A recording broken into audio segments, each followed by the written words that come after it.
se marièrent et eurent beaucoup d'enfants. Tous les contes de fées finissent ainsi, le mariage étant la clé du bonheur, le mariage étant l'étape de joie après des souffrances et des souffrances. Et bien c'est ainsi que dans le monde, on s'imagine qu'un couple, après avoir traversé tellement de difficultés, atteint le nirvana en se mariant. Mais est-ce la réalité dans les faits? Pas sûr. Quand on sait qu'un nombre incalculable de couples se dissout par un divorce après un mariage fastueux, il était important pour nous, dans votre émission Entre nous femmes, d'aborder ce sujet et j'ai le privilège d'être entourée de femmes resplendissantes qui vont prendre la parole pour se présenter. La première, la reine de ce plateau. Bonjour Manuela, bonjour les téléspectateurs de Ecclesia TV.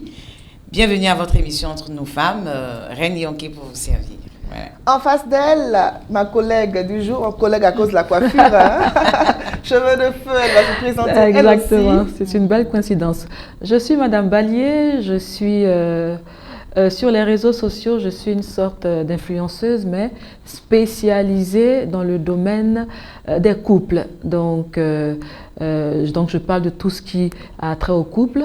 Et puis, j'ai ma propre expérience que je serai débauchée ici pour servir d'exemple, pour servir aussi d'aide à beaucoup de femmes ici. Alors, dans la vie professionnelle, dans le domaine de l'immobilier? Je suis dans l'immobilier, je gère ma propre boîte d'intermédiation commerciale, donc je travaille avec plusieurs promoteurs immobiliers. Et puis, Dieu par sa grâce, on parcourt notre petit bonhomme de chemin, ça va. Super. On est donc installés et sans plus tarder, Reine, tu vas me permettre d'entrer de plein pied dans le débat. On parle de divorce. De divorce. Je veux bien savoir, comprendre et pourquoi tant de divorces aujourd'hui. Nous constatons dans nos milieux de vie, le milieu religieux, au niveau de la jeunesse surtout aujourd'hui, malheureusement, un fort taux de divorce. J'espère que Madame Bali nous aidera à élucider, j'allais dire élucider en griffe, tout ce qui se passe autour de ce mot-là, qui, j'allais dire, pour notre société religieuse, est un tabou en griffe pour les religieux que nous sommes. Et pour la société civile, c'est normal. C'est ça. Voilà. Alors, on a choisi Madame Ballier parce que ce ne sera pas simplement de la théorie. Elle pourra nous raconter un pan de son histoire pour qu'on puisse comprendre comment est-ce qu'un couple aboutit à ce drame. On peut dire que c'est un drame aussi, hein, qu'est le divorce. C'est cela. Moi, en fait, ce que je voudrais dire, c'est que quand on décide de se marier, ce n'est pas pour se séparer. Forcément. Et c'est encore plus dur quand il y a des enfants qui sont nés dans ce mariage et qui ont l'habitude de voir papa et maman. Et tout d'un coup, voilà, patatras, tout s'écroule. Qu'est-ce qui s'est passé entre-temps? Qu'est-ce qui ne s'est pas passé avant? Quelles sont les motivations pour lesquelles deux personnes se sont mariées?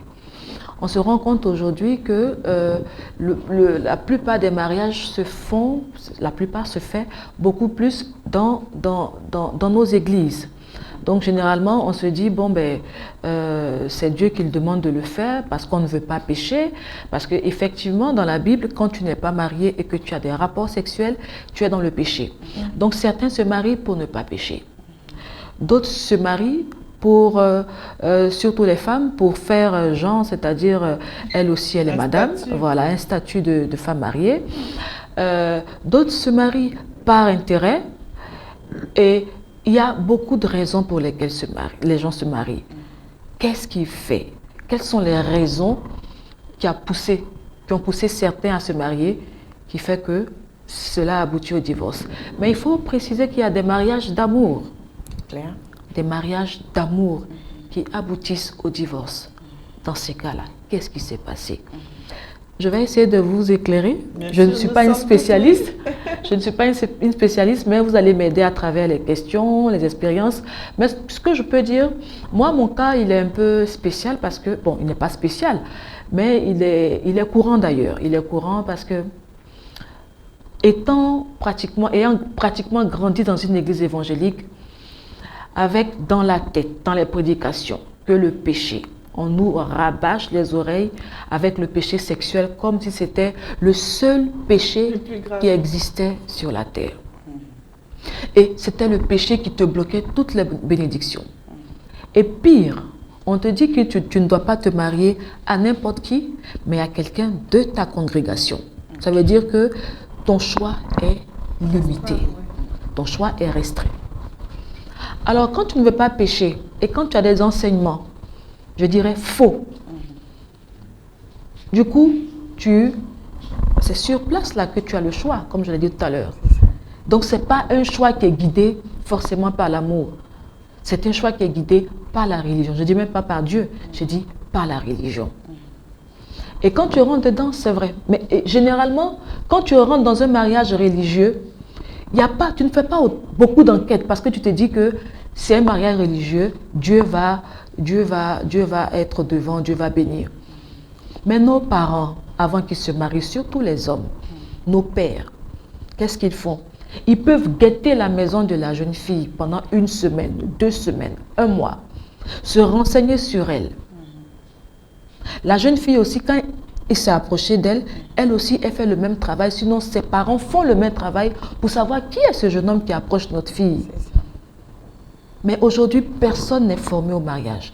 Aujourd'hui, on se limite à 2 personnes, au lieu de chercher à savoir tout autour qui est la personne qu'on veut épouser, de quelle famille elle sort, dans son travail, quelles sont ses relations avec ses parents, qui est-elle, qui est-il. On ne fait pas tout ça, on se limite à je l'aime. C'est le rôle des fiançailles de permettre au couple de se connaître. C'est le rôle des fiançailles, effectivement. C'est le rôle des fiançailles. Mais les fiançailles encore, ça reste à leur niveau. Ils veulent se connaître eux deux. Alors que ce que tu dis et ce que l'autre fait pour être marié, ce n'est pas forcément la réalité. Tu dis des choses, moi je suis comme ça, moi je suis comme ça, moi je suis comme ça. Tu fais des choses pour être épousé, mais à la longue, c'est clair que ça va sortir. Donc, on a envie de conseiller des fiançailles beaucoup plus longues. Mais ces fiançailles longues, ça peut créer le péché sexuel. Donc, nous sommes dans une sorte de dilemme où on tourne. Voilà. Et moi, je trouve que les meilleurs mariages, malheureusement de nos jours, ce sont les mariages où monsieur et madame ne sont pas vraiment ancrés dans la religion. Ils se sont connus, ils ont cherché à se connaître. Ils ont vécu ensemble. Et puis quand le monsieur a dit, je veux rentrer dans le mariage, en tout cas pour que le divorce arrive, c'est difficile. Parce qu'ils se connaissent déjà. Mais ce n'est pas la bonne vie non plus. Waouh. En même temps, le feu est sur le plateau. Donc, si on se concentre sur les causes, on va dire que c'est parce que les gens ne se marient pas pour les bonnes raisons, en fait. Très souvent. Ou bien il manque de maturité. Au départ, il peut y avoir de bonnes raisons. Puis en chemin, il peut y avoir des choses qui arrivent pour compliquer peut-être la relation. Donc voilà, il y a, comme elle a dit, il y a beaucoup de raisons. Il y a beaucoup de raisons. C'est-à-dire, quand vous ne vivez pas ensemble, tu ne sais pas, je veux dire, c'est différent. C'est-à-dire, tu vas voir le monsieur seulement le week-end, tu retournes à la maison, c'est vrai, tu cherches à le connaître. Mais la vie ensemble, c'est toute autre chose. Voilà. Les parents vont arriver. Comment tu vas les accueillir? Monsieur peut-être qui n'est pas propre, quand tu dois peut-être il bave. Bon, dans les toilettes quand il rentre c'est pas ça. Et il y a beaucoup de choses qui cassent quand la vie à deux est effective dans le mariage. Mais quand tu aimes, vraiment tu surmontes. Mais quand tu es rentré sans amour, c'est difficile. Et déjà dans le départ c'est biaisé. Et tu es là, étant une femme mariée, mais le problème c'est que le monsieur, quand il sent que tu ne l'aimes pas, lui aussi, c'est-à-dire il y a une petite méfiance qui naît, il y a un manque de complicité qui naît dans le mariage. Mais généralement, la femme, quand elle s'est mise dedans, une femme qui est vraiment normale, même si elle est rentrée, moi par exemple, je ne suis pas rentrée par amour, mais j'ai fini par aimer mon mari. J'ai fini par l'aimer. Ça nous intéresse, notre histoire. Oui. Je ne suis pas rentrée par amour parce que c'est lui qui m'adorait pratiquement. Il m'a couru après, pendant 8 ans, j'étais en classe de seconde. D'accord. Oui, j'étais en classe de seconde. Il m'a vraiment voulu. Et je ne l'aimais pas. Et qu'est-ce que je n'ai pas reçu comme cadeau? Que des cadeaux, des cadeaux. Jusqu'à ce que je parte à l'université. Ma tante chez laquelle j'étais pour passer mon bac l'a convoqué, a envoyé une convocation à l'église. Le pasteur l'a convoqué chez ma maman. Il s'est assis, il a pleuré. Mais il dit, laisse pas. C'est un homme qui m'a aimé. Et moi, je sortais aussi d'une situation avec quelqu'un que moi j'ai aimé, mais ça avait échoué. Donc, maman m'a dit, tu as vu ce qui t'arrive? Le monsieur là, il t'aime. chez nous là, on dit il faut prendre celui qui t'aime. C'est ça. Il faut le prendre, tu vas l'aimer. Le jour de mon mariage, j'étais triste. Wow. J'étais triste parce que je rentrais dans un mariage parce que la religion me l'a imposé. Wow. Oui. Et à une semaine du mariage, 2 semaines, on s'est battu. On s'est battu. Et j'ai fléchi les genoux, j'ai dit au Seigneur, Seigneur, papa, c'est mon mari, je veux l'aimer. Je veux l'aimer. Mets l'amour dans mon cœur parce que je veux l'aimer. Et je vous assure que ça a été extraordinaire. J'ai commencé à aimer mon mari, le père de mon unique fils que j'ai aujourd'hui. Normalement, pardon, ça doit être parfait. Monsieur est déjà amoureux, madame finit par aimer. Normalement, Oui. tout doit aller Non, c'était parfait. Il n'y avait rien à dire. Je n'ai rien à reprocher à cet homme. Je n'ai rien à lui reprocher. Mais c'est tout autour, les parents. C'est pour ça que j'ai dit qu'il faut fouiller dans la vie de chacun.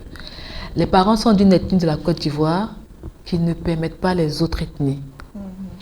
Et il était de la famille royale. Je vous assure que je ne croyais pas réellement à la sorcellerie, mais j'ai cru en la sorcellerie. D'accord. C'était des attaques à n'en plus finir. Et j'ai décidé de partir pour sauver ma vie, la vie de mon enfant. D'accord. C'est tout. Mais quand vous parlez d'attaque, vous voulez parler de quoi? De façon physique et tout? De façon mystique, c'est-à-dire, je ne vais pas tout dire parce qu'il ne faut pas qu'ils se sentent visés.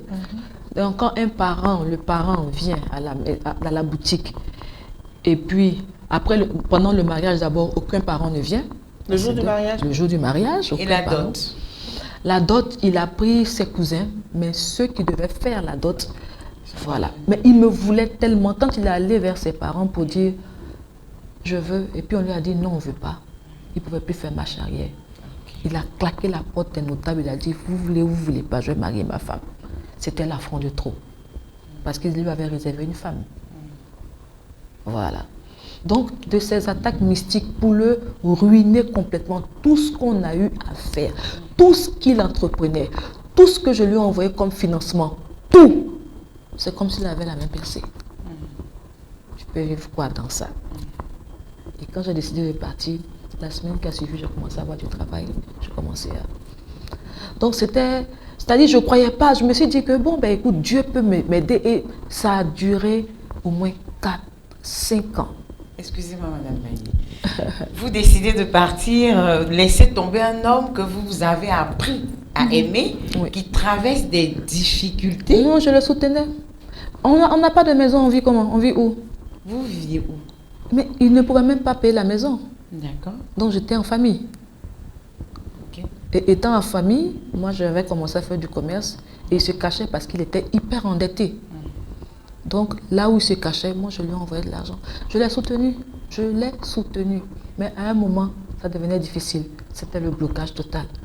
C'était le blocage. Je ne pouvais pas finir ma vie dans ça. Quand je regarde ma mère, elle me regarde, sa fille sur laquelle elle a mis tout son espoir, et elle voit que ça ne va pas. Il y a quelque chose qui bloque, malgré toutes les prières qu'on a faites pendant 5 années. C'était dur. Donc, j'ai décidé de partir parce que ma vie même était menacée, la vie de mon fils était menacée. Et je n'ai pas arrêté de le soutenir même quand je suis partie. Et comment vous lui annoncez votre départ? Comment je lui ai annoncé le départ? J'ai été obligée de lui dire que j'ai quelqu'un. D'accord. Voilà, effectivement, il y avait quelqu'un qui s'intéressait à moi parce que j'ai permis que cette personne s'intéresse à moi. Sinon, il était là depuis, je n'avais pas... Mais quand j'ai pris la décision, j'ai permis qu'il s'intéresse. Je me suis dit que ça, au moins avec ça, il va accepter de se séparer. Donc, je ne l'avais pas vu pendant toute une année. Je n'avais pas de ses nouvelles pendant toute une année. Je ne peux pas, c'est pas possible. Il s'était volontairement caché pendant toute cette année. Donc, j'ai fait envoyer maintenant quelqu'un de son village pour dire, dites-lui que je veux divorcer. C'est comme ça qu'il est sorti de sa tanière. C'est comme ça qu'il est arrivé chez mes parents. Quand je lui ai annoncé ça, c'était vers minuit. Je lui ai remis l'alliance. Puis il a enlevé la sienne, il s'est jeté sur la route. Il a dit, j'ai tout perdu. Mon Dieu. J'ai perdu mon argent, j'ai perdu mon honneur. Je viens de perdre la femme que j'aime de toute ma vie. Je ne referai plus jamais ma vie si ce n'est pas avec toi. C'est terrible. Oh là là. C'est vraiment terrible. C'est triste. Oui, si c'est pas. Et jusqu'aujourd'hui, pour lui, je suis sa femme. Hein. Oui. Mais est-ce que Mais vous est-ce avez que ça- entamé une procédure? Voilà. Excuse-moi, madame. Oui, bien sûr, on a divorcé. Mais ils s'en D'accord. foutent, ils disent ça, c'est pour les hommes. Vous êtes mariés à l'église en fait. Ah, oui, oui. Mais est-ce que sa vie a pu reprendre? Pas du tout. Oh là là. Pas du tout. En fait, ils l'ont gâté, en fait. Et pour aller plus loin, peut-être, on est chrétien, c'est ma mort qu'il fallait pour qu'il se relève. Je suis encore en vie. Et vous serez en vie. Je serai en vie. Non, C'est maman qu'il pour fallait. dire aux uns aux autres que c'est vrai que l'amour, mais il faut Voilà. tenir compte de la vision des parents aussi. C'est ça. Parce que quand Voilà. les parents s'opposent à un mariage, Quand les parents dès le départ, s'opposent, voilà, Il n'y a l'une pas des eu de fois. bénédiction. Il n'y a pas Voilà. eu de de la part des bénédiction. parents. Non. il Donc, faut y voilà. penser. Il faut, franchement, moi, je ne peux pas conseiller à une personne de rentrer dans un mariage quand elle a tout essayé que les parents Ne veulent pas. ne veulent pas. Je ne conseille pas. Parce qu'on ne rentre pas dans un mariage pour se battre, C'est ça. pour combattre à tout moment. C'est ça. On rentre pour former une famille, pour vivre. C'est vrai qu'il y a des difficultés, mais ce n'est pas ce genre de difficultés. Voilà, donc c'est triste d'en arriver là parce que je vous assure que pour moi, ce n'était pas possible de divorcer. Pour moi, c'était impossible. Parce que dans la religion, quand je lis la Bible, quand j'écoute les enseignements, c'était impossible de divorcer. Alors qu'est-ce que j'ai fait? J'ai dit, bon, je ne peux pas divorcer. Je ne peux pas vivre avec mon mari. Est-ce que ce n'est pas mieux que je me suicide? Oh là. Et j'ai tenté de me suicider. Parce que pour moi, c'était seule la mort qui pouvait nous séparer, comme on le dit. D'accord. Et c'était la troisième fois que j'ai tenté de me suicider. Et ce jour-là, ma maman est rentrée encore et elle m'a surprise avec des comprimés dans la main. Elle m'a dit une chose. Elle m'a dit, ma fille, tu meurs aujourd'hui, lui, tu vas trouver une autre femme. Moi, j'aurais perdu ma fille. Moi, j'aurais perdu mon enfant. S'il faut que tu ailles en enfer par le divorce, je préfère que tu ailles en enfer par le divorce que d'aller en enfer par le suicide. Cherche à divorcer. Et c'est comme ça que je me suis rendu compte que je pouvais divorcer. Et je vais voir la Bible. C'est vrai que mes causes, mes raisons du divorce ne sont pas à l'intérieur, mais je ne suis pas mariée. Je ne vis pas le mariage. J'ai fait ce que je pouvais faire et là, j'en arrive à chercher à finir ma vie. Pourquoi rester? Mais moi, j'ai une question par rapport au regard des gens autour. J'ai été rejetée à l'église. D'accord. On m'a arraché le micro pendant que je chantais en pleine église. On m'a demandé de ne même pas venir à l'église. On m'a demandé, parce que je suis chantre, j'étais chantre à l'époque. J'ai été persécutée. Il y a eu des réunions du conseil paroissial, tout ça. Et la dernière réunion, ma maman est venue avec moi. Et elle a demandé si vous faites 3 ans sans avoir des rapports sexuels avec votre femme, sans pouvoir avoir des rapports sexuels avec votre femme, 3 ans, 4 ans, vous pouvez supporter. Et ils vont avoir ces rapports-là où? Ils ne peuvent même pas prendre une chambre d'hôtel. C'est chez moi. Vous avez fait quoi pour le monsieur?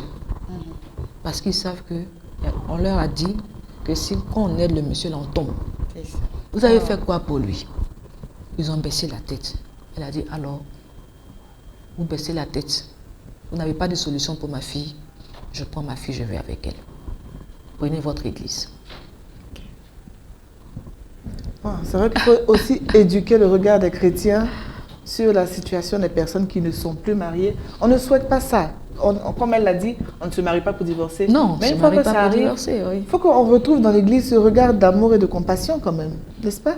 Oui, bien sûr. Ouais. Je Ouais. préfère écouter jusqu'au bout et puis ensuite Mais je reproduis. maintenant, c'était terrible. Mais maintenant, malheureusement, hein, moi je dis une chose. Le divorce doit être la dernière option. C'est-à-dire, ça doit être vraiment la dernière option. Il faudrait que des personnes soient avec ces gens, ce couple. S'ils arrivent à expliquer, bien sûr, leurs problèmes, parce que certains n'expliquent pas. Mais s'ils arrivent à expliquer, qu'ils soient soutenus, qu'on leur donne des solutions. Le divorce doit être vraiment, vraiment, vraiment le dernier recours. Parce que Dieu aime la famille. Les enfants doivent évoluer dans une famille. Dieu aime la famille et le diable est déchaîné contre les familles. S'il faut rentrer en prière, s'il faut aller en voyage, s'il faut vraiment regarder les enfants pour dire à cause de mes enfants, je reste. Et là, c'est quand la vie n'est pas en danger. Mais quand la vie de l'un des conjoints est en danger, moi je ne négocie pas avec ça. Il faut partir. Parce que rien ne vaut la vie. Je ne suis pas allée à l'école. Ma maman ne m'a pas mise au monde pour mourir à cause de mariage. Si c'est un péché impardonnable, je ne pense pas que ce soit un péché impardonnable. Dieu pardonne tout. Mais il regarde la situation, il sonde ton cœur, il sonde tes reins. Et c'est comme ça qu'il saura, je peux te pardonner. Mais quand on oblige des personnes, un mari qui bat sa femme, et on dit à la femme, fléchis genou. On dit à la femme, ne pars pas. Parce que moi, par exemple, je préconise à la femme, je donne le conseil à la femme de se retirer un moment. Le temps et de rester là-bas pour prier, le temps que le monsieur, on me dit non, elle ne doit pas quitter la maison, elle doit rester dans la maison parce que son rôle de femme doit rester dans la maison. Je dis mais un coup est si vite venu et il y a un qui a osé me dire, c'est parce qu'elle n'a pas bien prié. Je dis mais si un coup vient comme ça et puis elle se fracasse la nuque, il me dit, c'est parce qu'elle n'a pas bien prié. Je dis mais c'est pas possible. Donc, parce qu'elle manque de foi, elle doit mourir dans un mariage? Non.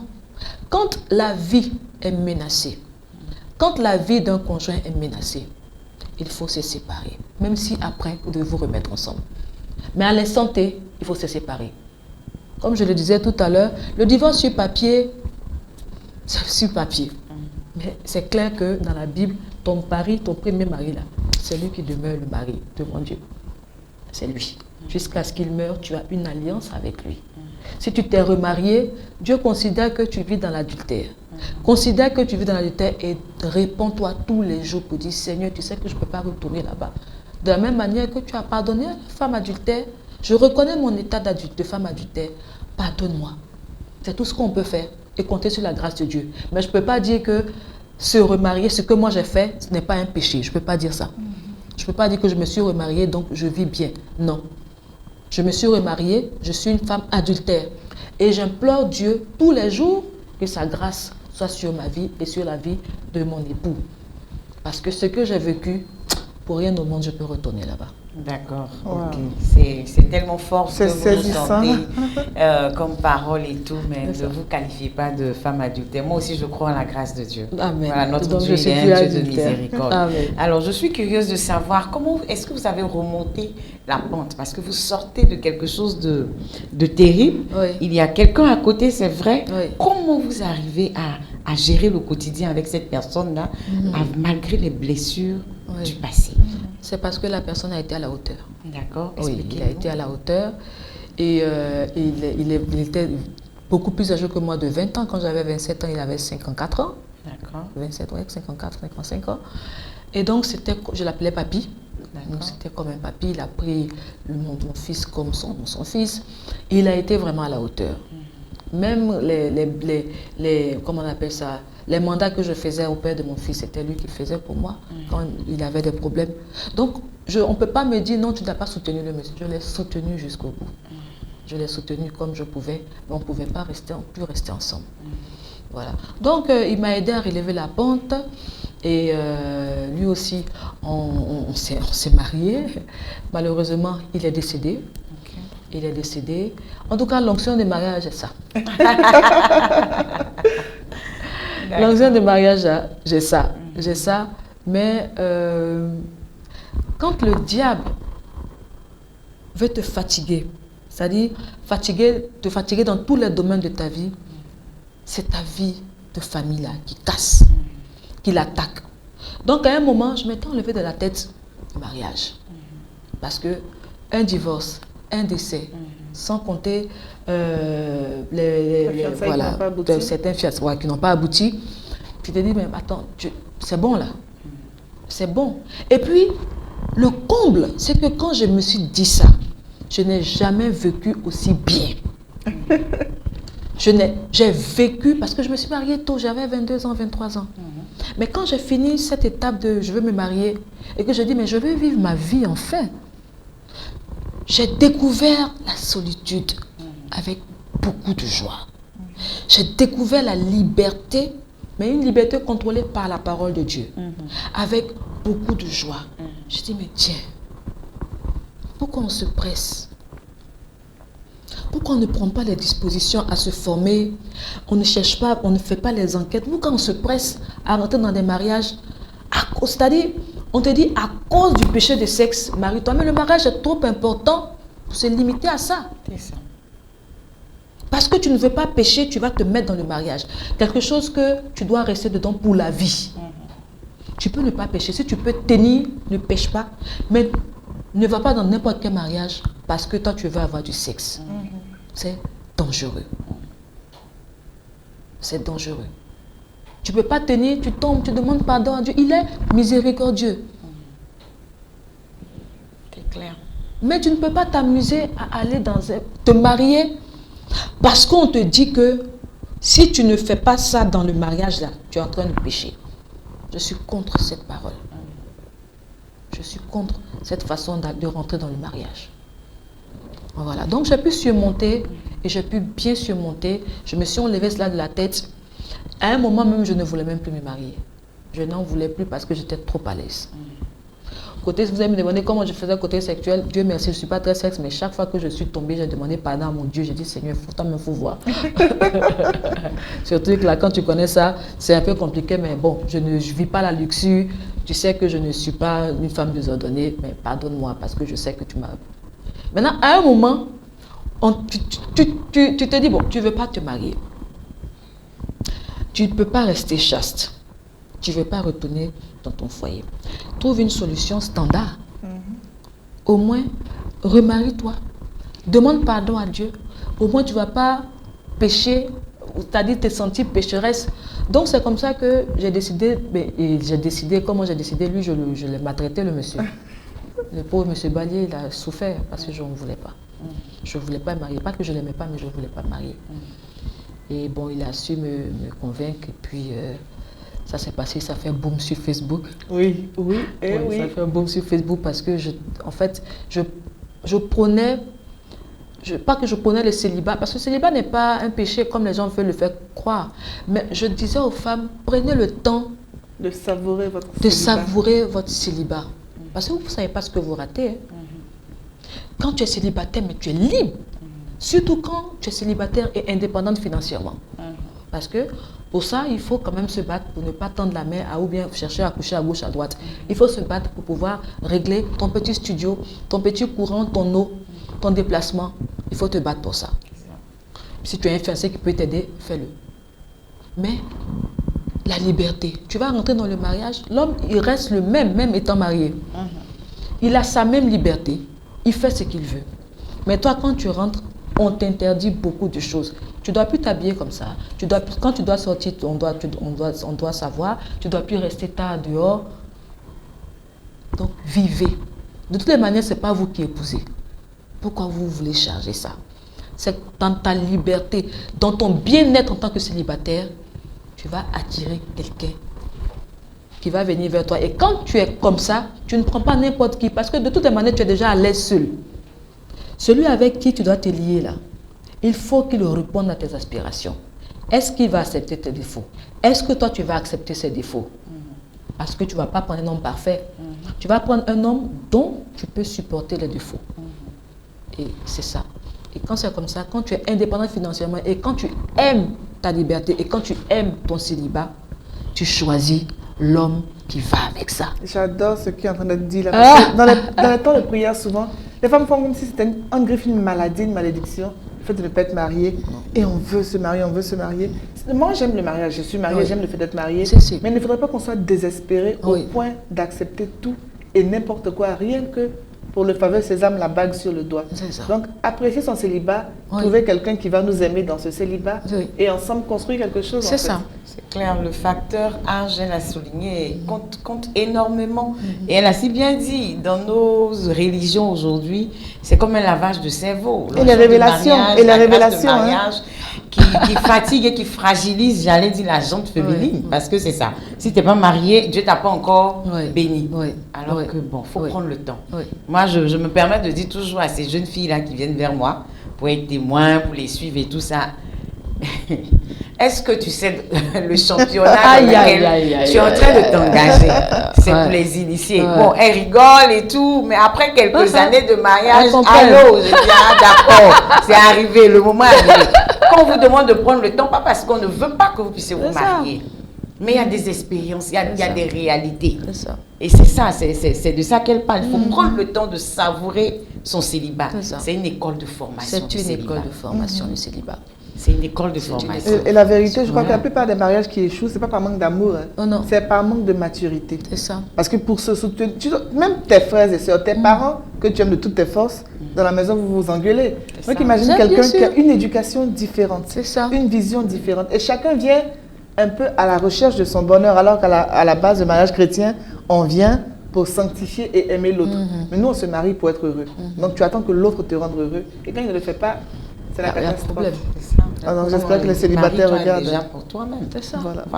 Tu es à l'aise dans ce que tu fais. C'est très important. C'est vrai qu'à un certain âge, il y a une pression. Ça fait bizarre. Mais il y a deux choses. Il y a le mariage et puis il y a être aimé. C'est ça. Moi, je peux être avec un homme qui m'aime. S'il ne me pousse pas, je m'en fous tant que je suis avec lui. Et il y a celui qui aime et qui épouse. C'est ce que tout le monde veut. C'est ce que toutes les femmes veulent. Le prince sur le cheval. Le prince sur le cheval. Il y a une chanson ivoirienne qui dit c'est dans télé. Mais quand une femme n'a personne qui s'intéresse à elle, alors qu'elle aspire au mariage, tu vas lui dire tout qu'il y a un problème là-bas, il y a chaleur là-bas. Elle veut connaître cette chaleur-là. Elle veut. Donc, à cette personne-là, tu lui dis quoi? J'ai des petites qui m'ont dit, ma grande soeur, personne ne s'intéresse à moi. Pourtant, dans le foyer, là, ce n'est pas toutes les femmes qui sont jolies. Oui. Ce n'est pas toutes les femmes qui ont bon caractère. C'est ça. Il y a des femmes même qui sentent mauvais, mais elles sont dans le mariage. Ma grande soeur, je n'ai personne. Bon, là, c'est le volet spirituel. On nous dit il faut prier. C'est ça. Parce que moi, je ne sais pas. Oui. C'est vraiment étrange. C'est étrange. Il y a de la chance parce que ce n'est pas un mérite. Hein. Comme tu le dis, il y a des femmes qui sont caractérielles, mais elles sont dans un foyer depuis des années, ça marche. Et ça, le volet spirituel compte beaucoup. Il dit, j'ai tout fait. Je suis allée à Issia, au pied de la Vierge Marie. Je suis partie, j'ai tout fait. Même chez les évangéliques, j'ai tout fait. Je ne sais pas ce qui se passe. Tu dis quoi à cette fille? Patiente. Parce que tu n'as pas le choix. Tu n'as pas le choix. Peux pas aller. Mais peut-être qu'elle doit réussir l'examen, l'exercice que Mireille a fait. C'est-à-dire, ôter la tête dessus, penser à autre chose. Mais ce qu'elle dit, c'est qu'elle est au stade de... Comment je dis ça même? Elle veut quelqu'un. Elle déprime. Elle déprime. Elle veut le mariage tout autour d'elle. Elle veut même d'abord quelqu'un qui l'aime d'abord même pour commencer. Donc elle déprime. Elle déprime.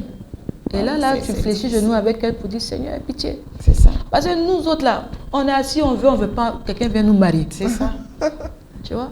Donc, toi que tu te mets à la place, mais tu te dis, mais bon, on fait quoi? Donc, le divorce, franchement, il faudrait que les gens revoient l'enseignement. Cet enseignement-là même doit se faire avant même. C'est-à-dire il faut des cellules. Parce que quand tu vas dans les églises, c'est cellules des choses, comment on appelle, cellules des femmes pour apprendre aux femmes. Mais qui vous a dit que les hommes ne doivent pas être formés au mariage? Les hommes doivent être formés au mariage. Aujourd'hui, ce que l'homme fait, c'est-à-dire qu'il va se chercher pour amener de l'argent, la femme fait pareil. Effectivement. Donc, on ne doit plus limiter l'homme à cela. Qu'est-ce qu'il doit faire? Moi, mon père, quand il a épousé ma mère, elle était très jeune, elle ne savait pas cuisiner certains plats. Il lui a pas dit, mais tu ne sais pas préparer. Il lui a dit, moi, mon foutou là, je l'aime comme ça. Il s'est assis lui-même, il lui a montré. Ma sauce là, voilà comment il faut faire. Mais nos hommes d'aujourd'hui, ils ne sont pas tolérants ni patients. Et j'ai comme l'impression qu'ils veulent, c'est qu'ils nous chargent tellement que la femme a tout sur elle. Tu dois participer aussi. Quand tu rentres, tu dois t'occuper de monsieur. Quand tu rentres, tu dois t'occuper de tes enfants. Voici les enfants. Mais à un moment, si le monsieur ne participe pas, c'est ça. Et la nuit, quand tu vas vouloir la toucher, Fatiguée. Elle va dire, je suis fatiguée. Tu n'es pas soumis. C'est là il va soulever Bibou, il y a poussière dessus. Là. C'est là il va soulever la Le corps de la femme. Le corps de la femme.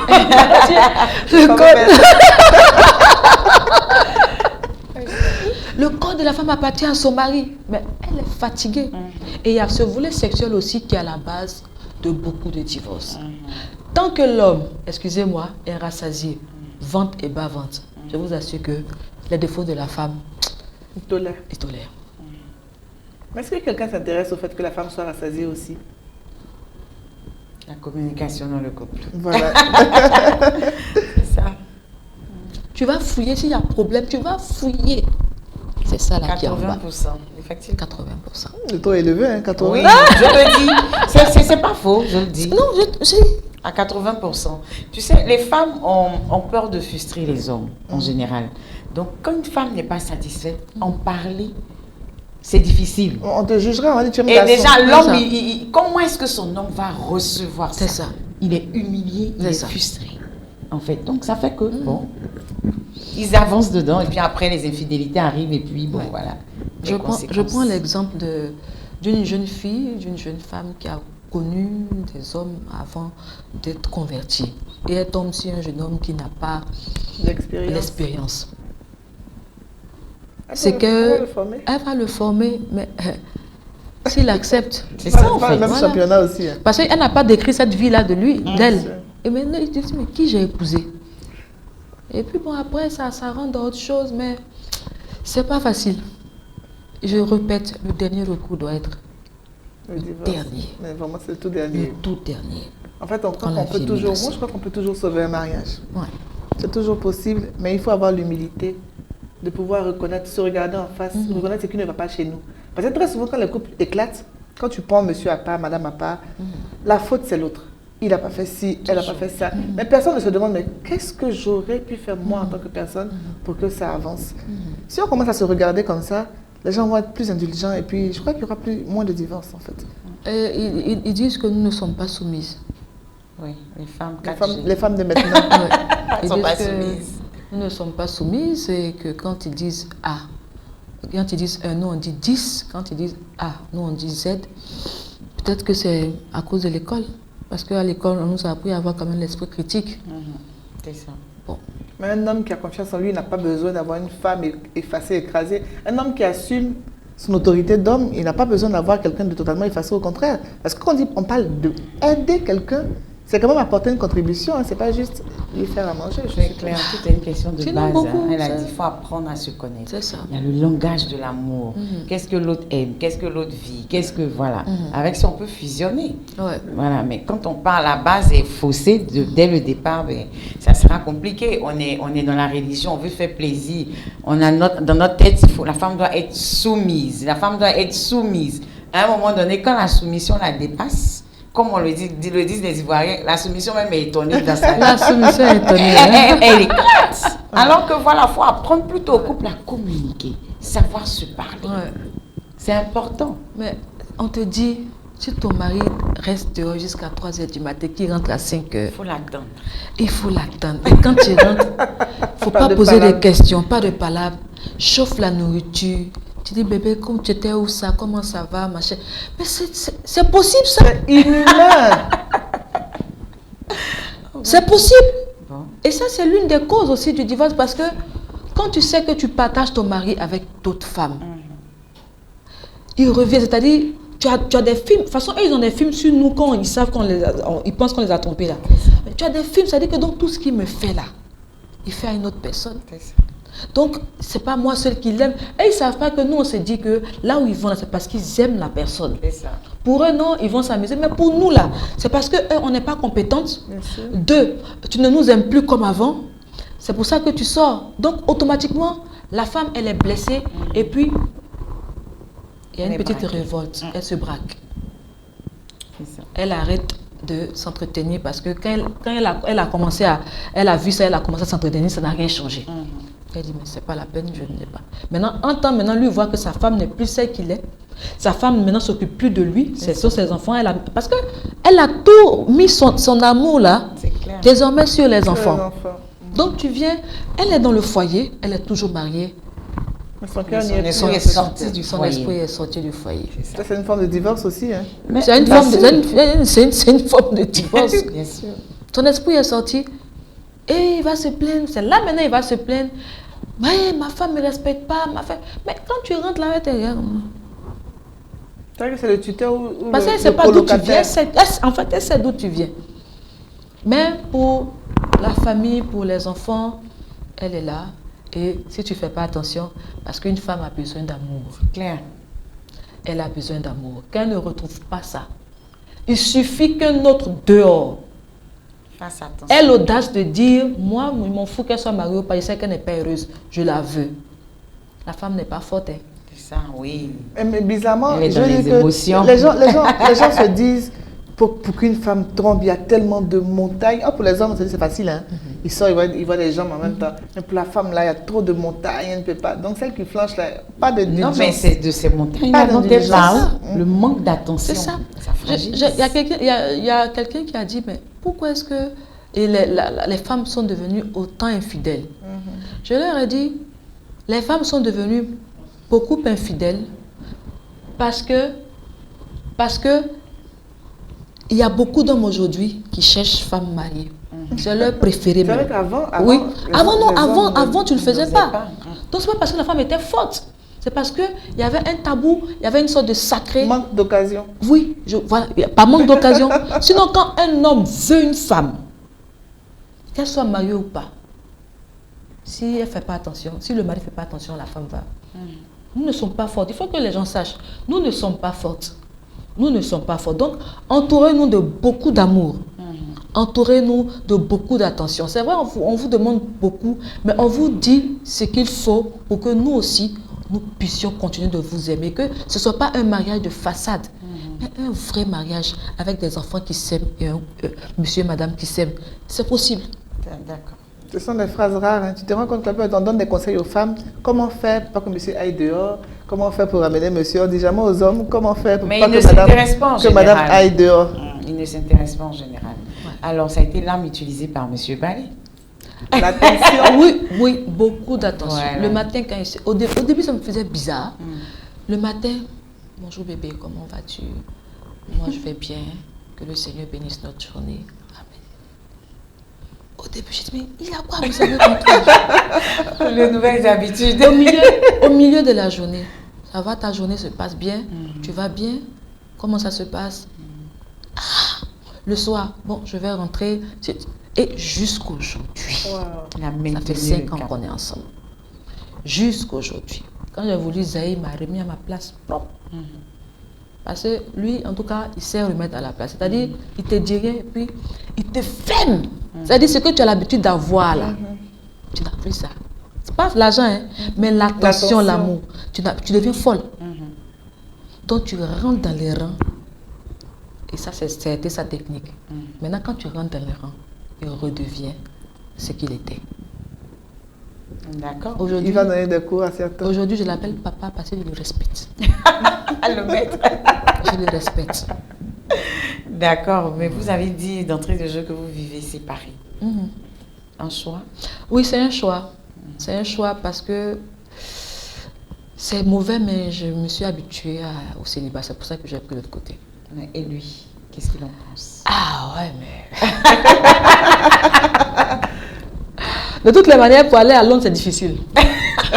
C'est la réponse. Il vient souvent. Il vient souvent. Mais on a donné un délai parce qu'il a quelques obligations là-bas.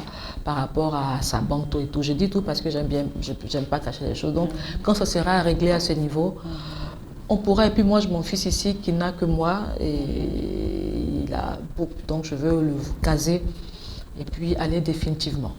Et la relation Voilà. entre le beau-père et le beau-fils? Parfaite. Parfait. Ils s'entendent très bien. C'est vrai, mon fils, à part moi, il ne s'approche pas des autres, même de ses propres parents, ma tante, ma petite soeur, mon petit frère.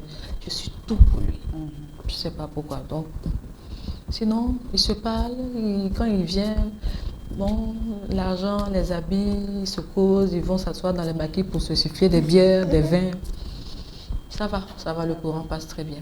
Et quand il y a problème où je fais comme une sorte de comparaison entre les deux ou bien un truc comme ça, il me dit fais attention. Ne fais pas que quelque chose se brise dans mon cœur pour le petit. Parce que je le considère comme mon fils. Voilà. Donc ça va, franchement dit, je suis tranquille, j'ai la paix du cœur. Dieu merci. Manuela? Vraiment, c'est une émission que je trouve très enrichissante. C'est un sujet dont on parle souvent, hein, mais le regard aujourd'hui est différent. J'espère que, c'est vrai qu'on est entre nous femmes, mais qu'il y a quelques hommes qui vont écouter et en prendre de la graine. Un mariage ne marche pas simplement parce qu'une femme est bien. Ça marche parce que deux personnes prennent l'engagement de marcher ensemble vers le bonheur. C'est mutuel, quoi. En fait, c'est ça. Mais qu'est-ce qu'on pourrait donc dire aux femmes qui ont la chance d'avoir de bons hommes, mais qui, elles, ne se comportent pas bien? Parce que c'est facile aussi la pierre aux hommes. Hein. Mais il y a des couples où quand même les hommes, à l'exemple de M. Balier, sont exemplaires et ce sont les femmes qui s'ennuient. Parce qu'il y a des femmes qui aiment beaucoup la violence. Hein. Oh, tu l'as dit. Elles sont pas... c'est-à-dire, pour tomber sur ce genre d'hommes et les apprécier, il faut être tombé sur des sauvages avant. Parce que tant que elles ne vont pas tomber sur des gens sauvages, elles ne vont pas apprécier quand Dieu va leur donner cet homme-là. Voilà. Et le comble, c'est ce que j'ai dit aux femmes, tu es avec un homme, tu ne l'aimes pas, c'est quoi?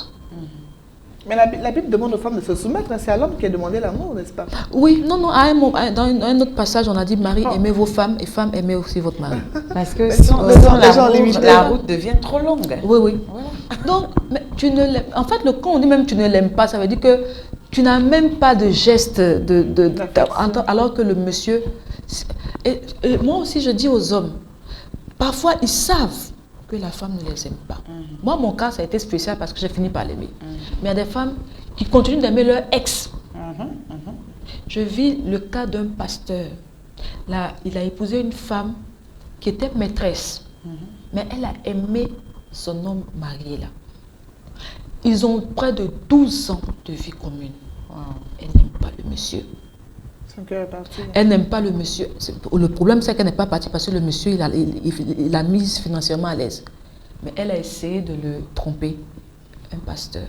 Quand elle a essayé ça, il l'a mise dehors. C'est quand il l'a mise dehors qu'elle est partie là. C'est là qu'elle a vu la valeur du monsieur. Et elle a dit, je retourne dans mon... Actuellement, là, elle est revenue. Elle est l'épouse parfaite. Mais lui, quelque chose s'est brisé. C'est ça. Donc, je suis en train de lui dire, c'est ta femme. Elle n'est pas allée au bout. Il dit, mais elle a envoyé ses photos. Moi, ma femme envoie ses photos à un autre homme. C'est l'adultère. Je dis, mais elle n'est pas passée à l'acte. Parce qu'elle dit qu'elle ne quitte pas, voyez là. Elle dit qu'elle ne quitte pas. Oui, oui.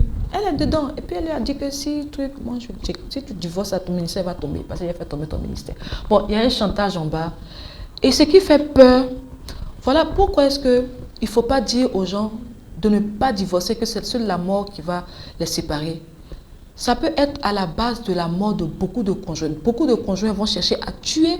C'est pour ça que même la justice n'a pas osé dire ça. La loi n'a pas osé dire ça. Parce qu'elle sait que si elle dit ne divorcez pas, ou bien celui qui divorce, on le met en prison, que seule la mort doit vous séparer, des conjoints qui ne voudront plus leur conjoint vont les tuer. C'est pour ça que je préfère dire que ce soit le dernier niveau, mais que ce soit faisable quand ce n'est pas possible de vivre ensemble. Voilà. Je crois qu'on a plus ou moins fait le tour. Hein. Et ce qu'on espère, le but de cette émission, c'est d'aider les couples qui sont mariés, qui traversent cette difficulté, à voir quelle est la cause de la difficulté et réussir à la vaincre. Mais surtout pour ceux qui ne sont pas encore mariés, quels sont les critères de choix? Quels sont les critères déterminants? Réfléchissez bien à la question, parce que comme l'a dit Reine, c'est un véritable championnat. Oui, pour les initiés. C'est pour les initiés. Alors là, il nous reste juste 2 petites minutes. Oui. 2 petites minutes. Madame Balé, votre dernier mot. Merci. Comme Manuela l'a dit, avant, le mariage est tellement important qu'il ne faut pas faire un choix à la va-vite. Un choix qui est basé sur une révélation, sur la religion ou sur des causes, des raisons qui ne sont pas des raisons qui vont vous pousser à rester dans un mariage. Il faut la tolérance dans le mariage, ça je parle aux hommes. Il faut, au niveau des femmes, il faut il faut beaucoup de respect parce que l'homme est homme, qui qu'il soit, même s'il est pauvre, il veut qu'on le respecte, il faut le respecter. Donc, vivez votre célibat, aimez votre célibat, vivez bien, vivez une vie propre et prenez celui que vous pourriez supporter comme mari dans le bon comme dans les mauvais moments. Le divorce, éloignez cela de votre tête. Faites tout pour régler la situation. Faites tout pour régler la situation. Mais si votre vie est menacée, retirez-vous un moment. C'est ce que je voulais dire. Les paroles pleines de sagesse. Reine va nous aider à clôturer cette émission. À moi l'honneur alors. Aimons-nous les uns les autres, tout simplement. Je veux dire, il n'y a pas d'impossibilité. Hein. Comme Madame Balé l'a dit, il faut tout faire pour pouvoir, pour les enfants, pour vous-même, pour votre bien-être, savoir faire le bon choix du conjoint qui va avec, selon vos aspirations chrétiennes, c'est vrai, mais selon votre vision de vie. Et puis, avec Dieu, on fera des espoirs.